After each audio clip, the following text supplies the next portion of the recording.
This is the Action Movie Guys podcast, bringing you action movie reviews from across the decades, plus box office numbers and insight like never before. And now, your hosts of the Action Movie Guys podcast, Alex and Nate. Welcome, everyone, to a brand new episode of the Action Movie Guys podcast. Now, this is episode 209, The Deadpool. Now, this is the final movie of the Dirty Harry franchise. This is from 1988. I'm your host, Alex Figueroa. My co-host is Nate from Netflix Reviews. All right, guys, we're just going to go right into it. What did the critics and the audience have to say about this movie, man? Okay, so this one, continuing the trend with these sequels, I guess. This one sits at a 53% from the critics and a 44% from the audience. So I feel like those are kind of what the last few, it did, the audience dropped. The critics didn't drop as much because the last one was in the 50. I think the last three have been in the 50s. 55, so 57. Yeah, they're in the ballpark. But the audience said, no, we don't like the Deadpool movie as much. But I don't know. I mean, not that surprising for a fifth movie where he's kind of older. He is very older in this movie. I mean, I didn't look up the age for him in this movie, but he did look very Roger Moore-y towards the end of Roger Moore's Mutual Kill. Right now, this was 33 years ago, and he's like 90-something now. I mean, he had to be close to 60. He had to be, if not 60, very close to it. Well, with that said, look, let's see if this movie continues the trend of being good, because the last one was really good. We were like, wow, this was actually a good movie. Let's see if the fourth one continues it. Does it end in a stale taste in your mouth? Like, this is really garbage? Or is it one of those things that you go, wow, this is actually a really good movie? But with that said, let's start it off with my man, Lieutenant Callahan, for the final time, Clint Eastwood. Nate, what did you think? Now, this is going to be pretty crazy. This experience has been pretty crazy because this has been a roller coaster ride of a franchise to me, in the sense that we talked about this. I was hyped. Dirty Harry. I was like, oh, this movie's good. I like this. I want to see where it's going. Then the second one, I didn't like it as much. I said, it's okay. And the third one, I was like, this is kind of whack. So I'm like, now I'm thinking, this is Roger Moore, James Bond. I got all like, I was kind of into it. And then the rest suck. Then part 4 came out and I came back up. I was like, wait a second, this is pretty good. So with this one, I liked him. I liked him again. Well, listen, if nothing else, there's one thing that every single one of these movies has going for it, and that's Clint Eastwood absolutely rules as Harry Callahan. It doesn't matter, even if he's older, it works. He's in great shape. You got that scene where he's jogging with the Asian guy, and you could tell he got some pecs. Like he looked good. Clint Eastwood was fit, so it's not like he was a dusty old like fat guy. He was like in shape, but he doesn't move as quick as he used to. Got to use his smarts. He still has the same attitude, If anything, I would say he was a little less grumpy in this than he was in the last few, but still had some good witty lines in this one. Nothing as quotable as "Make My Day" or "Do You Feel Lucky, Punk?" But still, he was great. I gave him a 5. I don't have any issues with him. A 5 across the board. That might be the first time I ever gave one character a 5 every single time, but the movies never failed him, in my opinion. They always did his character right. And he always had storylines. They tied the old partners being dead. They mentioned it in this. How his partners were dead. I thought he killed another one when they were in that car. I was like, oh my God, this guy's just killing all the partners. But I thought he was great. 5. I agree with you. I gave him a 5. Man, the one thing, I mean, you're right. The one thing that we realized throughout this entire franchise watch through, they wrote Dirty Harry the same. Yeah. There's no evolution. They didn't progress. They didn't digress. They just left them in an even slate across the board. Loved it. I was like, you know what? He was funnier in this movie. He was really funny. He was not funny like in a ha-ha sense, but he was very not slapstick. He was very sarcastic to everybody. And I loved it. I loved when he walked into the Chinese spot when they were robbing it. And he was like, did you read your fortune cookie? And he was like, you're shit out of luck. And then he started shooting all of them. That was funny. That was funny. That was funny. The one with the lady was actually, he got really serious with the lady. I thought it was really cool. There was one thing, before we get to the villain, when he gets his partner, right? He goes, what the hell do I need him for? And then the guy's like selling this whole like it'll be good. International. It'll be good for you to have an Asian American partner or something like that. Yeah, right. And then he goes, whatever. And then when he starts whooping ass, he goes, it is good to have an Asian American. When he does the karate, he's like doing karate. He does all the karate stuff. Yeah. Or the other line where he's like, where where they're talking and he's like, the guy's like, oh, good luck or something. He's like, tell your grandpa to come paint on my chest or whatever. Because remember he has like the tattoos. Oh, the lucky tattoo because he knows he's gonna kill him. Tell your grandpa to come paint me or something like that. Yeah, made me laugh. Yeah, he has some good, and he was really fun. Like, I mean, if that's what Clint Eastwood is, serious, like, I mean, in real life, if you go, hey, can I have your autograph? And he looks like that and he talks like that, then I'll be like, you know what? I don't want your autograph, bro. I'll just take a photo from afar. Because honestly, the character is a dick and a douche. Yeah. So if Clint Eastwood is like that. But he's about justice. Yeah, he's about justice. But he's still a douche to everybody. But anyway, with that said, look, I gave him a 5, gave him a 5. Main villain. Okay, so, all right. I got to call it like I see it here. This villain could have been a lot higher. As he is in the movie, I gave him a 3. He does not show his face until the last 15 minutes of the movie, maybe. Like, literally the very end of the third act. So he's like in the shadows the whole time. I'm not crazy about in the shadows villains, and they try to do red herrings, right? Like they try to make it like it's Liam Neeson's character or someone else, like it could be someone else. He does a stupid accent and stuff, and you could tell it's not him. Like when he talks, it doesn't even sound like him. It's like the tone of the voice is not right, but still they try. But at the end of the day, he gets a lot of people. He kills people or gets people killed. He he kidnaps Patricia Clarkson, who was really good in this, by the way, as the reporter. I've always liked her as an actress. I didn't even know she was in this. So it was cool to see her, but he kidnaps her. The part that made me laugh was when he's holding the knife on her and he's like, shoot me. Who knows if my muscles will convulse and I'll bury this knife into her. It's like, what, are you going to be dead and still stab her? Like, give me a break. Yeah. But he gets taken out. He gets taken out pretty easily. Like, they hide. He throws a wrench at a camera. They run and hide. Then there's like a chase, and then he did get blasted with a spear gun, which was awesome. I'm gonna talk about that in the next category. That was like such a funny way to get killed with a one-liner and a spear gun. So I gave him a 3. I think he could have been. To me, he could have been as good as the villain from the first one. If he was just up front and like you knew who it was and he had a chance to use that personality disorder thing. But they didn't. They hid him. And then all of a sudden he comes out at the very end. I agree. I gave him a 3 also. I feel like the character was like the Riddler version in this year, right? 1988 version of the Riddler from the Batman movie. The only difference is you don't see him. You see him committing the murders. I like that whole murder mystery type feel into the film, but to the sense of you have to show a little bit. Like, at least give me who's doing it. I don't mind if you're not going to show him much, but at least give me like a mirror image of the damn guy or something different. Not wait till like the last 10 minutes of the movie. Then you reveal who it was. But yeah, you're right. I liked him. I thought he was really good. He would have been way better if they showed him more doing the killing. I would have been like, yo, this is actually like you show it the first time when he kills Jim Carrey. You go, okay, fine. You didn't show him. But towards the end, I would have been like, okay, cool. You get to see him little by little. So I liked it. I gave it a 3. I mean, 33 because you said a 3 and 3.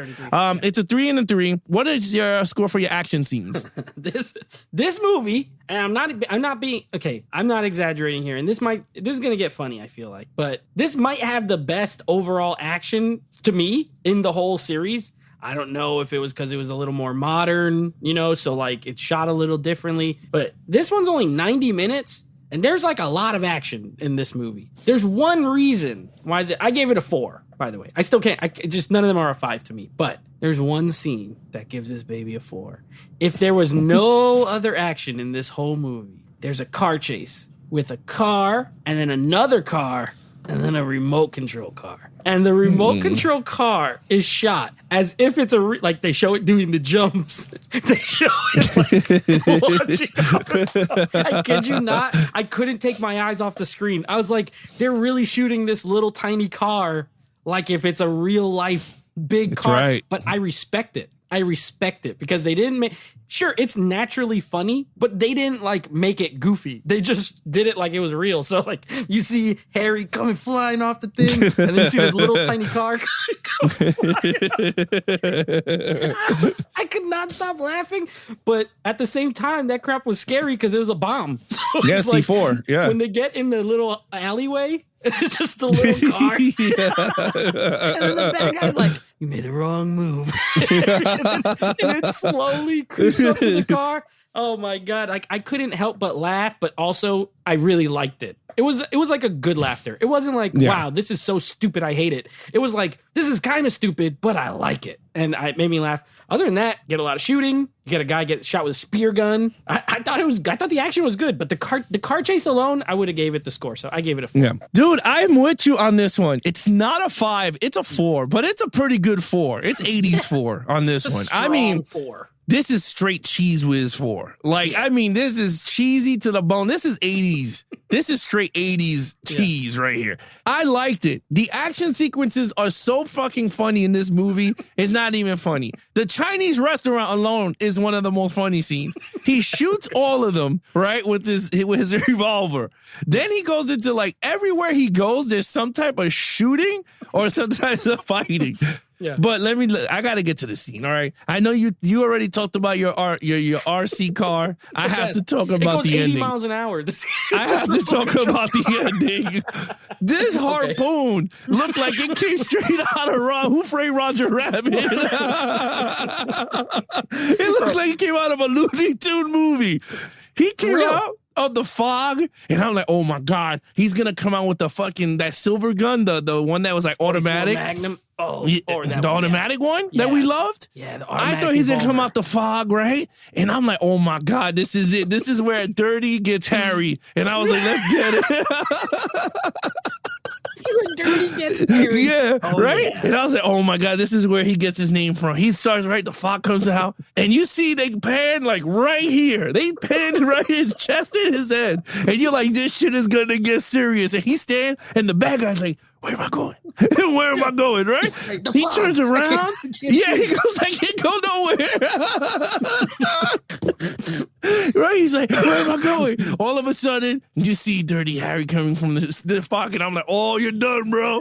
And then he comes out with this big ass harpoon, but what's that thing made to shoot whales? It looked like the gun from, you remember the show American Gladiators? Yes, when they have it on top of the thing.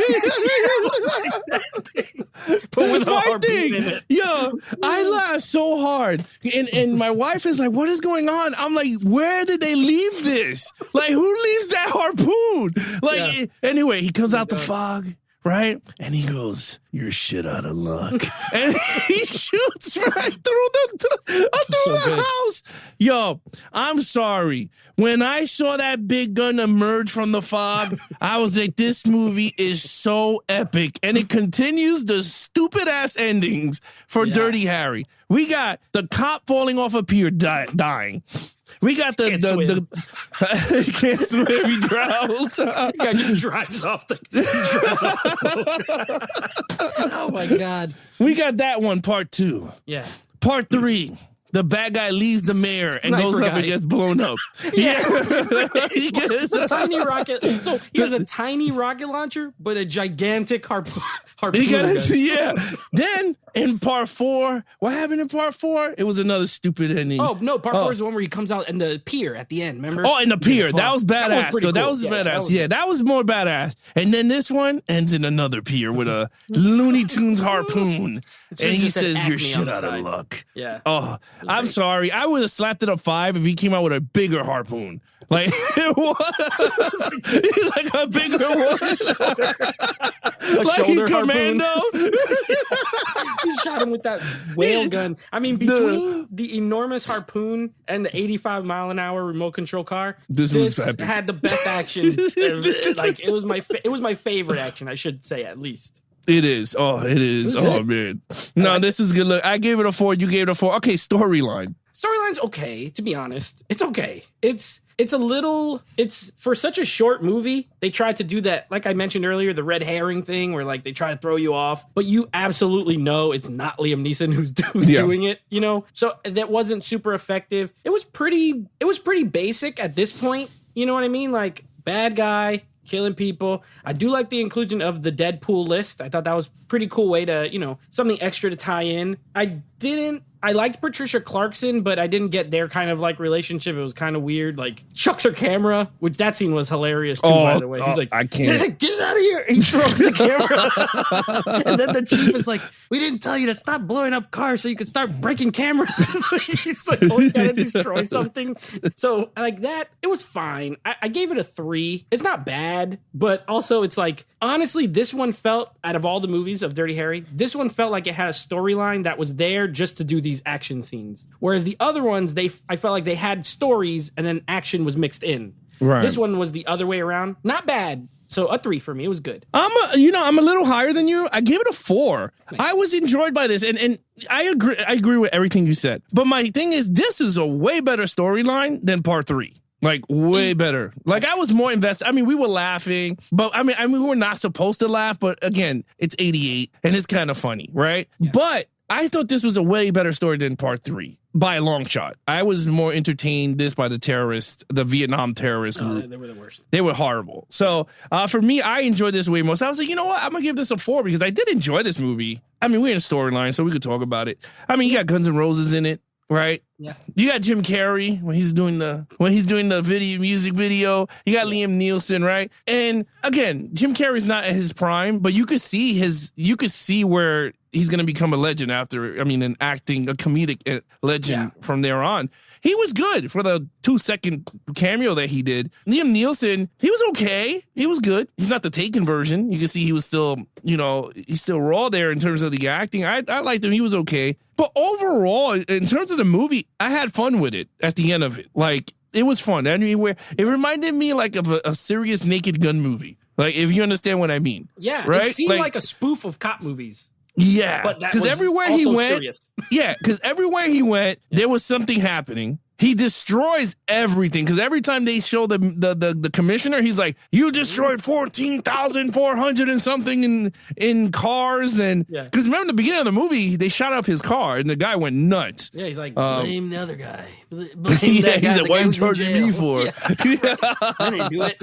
Yeah. So anyway, that's a 4 for me. You gave it a 3 overall. Yeah, I agree with everything you just said. So that's why, actually, for the overall, I gave it a 4. I had a blast with this movie.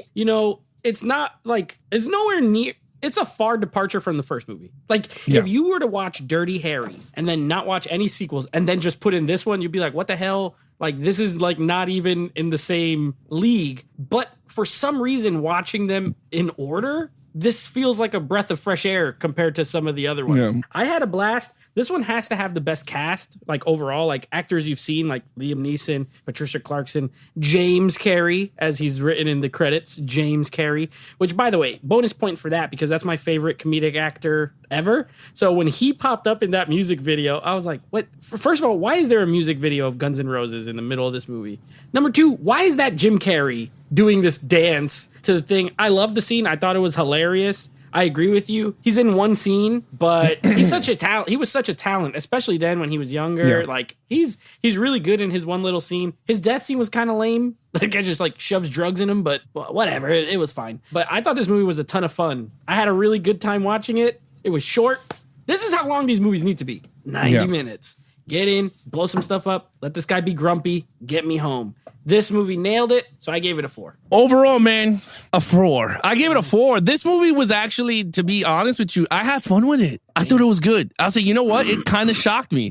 I thought it was going to end on a shitty note, and it did. I mean, judging by the Rotten Tomato scores, you would think this was a piece of crap. Oh, yeah. I watched something different. Yeah, we did. We watched 2 totally different movies, but I loved it, though. I said, you know what? I'm like, this movie was actually fun. It was creative. At certain parts with the remote control cars and the harpoon at the end. Creative ways to kill people. I was like, I loved it. We got the same old Dirty Harry, just a way older character. And I liked it. I was very stunned. And overall, like, we're going to do all 5 of them. Like, you know what? I'm very stunned. This could be the first franchise that I kind of enjoyed 1 through 5. Like, I liked it as the whole. I ended up liking it on the whole because I think the last 2 were really good. Like, I liked... The first one is like actually a classic film. The other ones don't feel like they're in that classic ballpark at all. But I think, on the whole, it works. But I thought the last 2 were strong. So it's interesting that it went out, to me, it went out on a high note because, I thought the movie was a blast. Yeah, I thought so, too. I agree. I mean, look, with that said, what's your total points? Yeah, for me, it's a total of a 19. I was surprised. I really thought this was going to not be that good.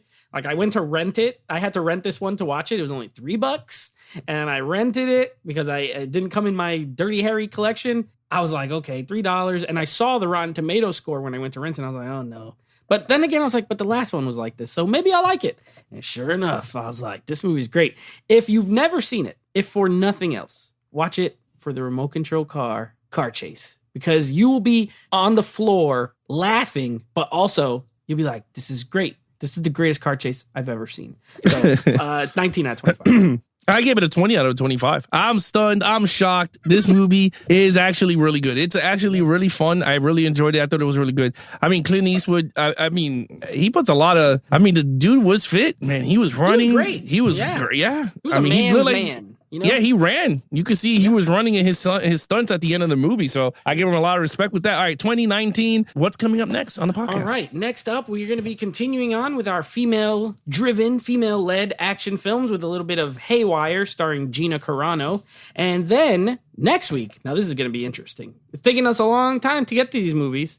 Our next franchise is going to tie in both our women-led action movies and our topic for next month, which is video game movies. And it's going to be a little bit of both because we're going to be doing some Resident Evil. Now, of course, we're only going to be doing the Mila Jovovich movie, so no Raccoon City. That's its own separate thing. Yeah. So six, I can't believe there's six Resident Evil films, starting with, of course, Resident Evil. So that's what we're going to be coming up on our next franchise. Awesome. All right, guys, if you want to follow us on our social media accounts, please follow Nate over on Instagram at Netflix Reviews. Check out the podcast with him and his friends called Netflix Movie Reviews. Anything action movie, guys, head over to youtube.com/Geeks and Flicks for the video version of the podcast, or head over to our official website at www.geeksandflicks.com for anything action movie, guys, or anything Geeks and Flicks. We have stores. You could join the Patreon and watch your favorite episodes filmed behind the scenes, and you could join us afterwards and hang out with us for a few. Other than that, I'm your host, Alex Figueroa, and he is Nate from Netflix Reviews. Be awesome to each other and geek out.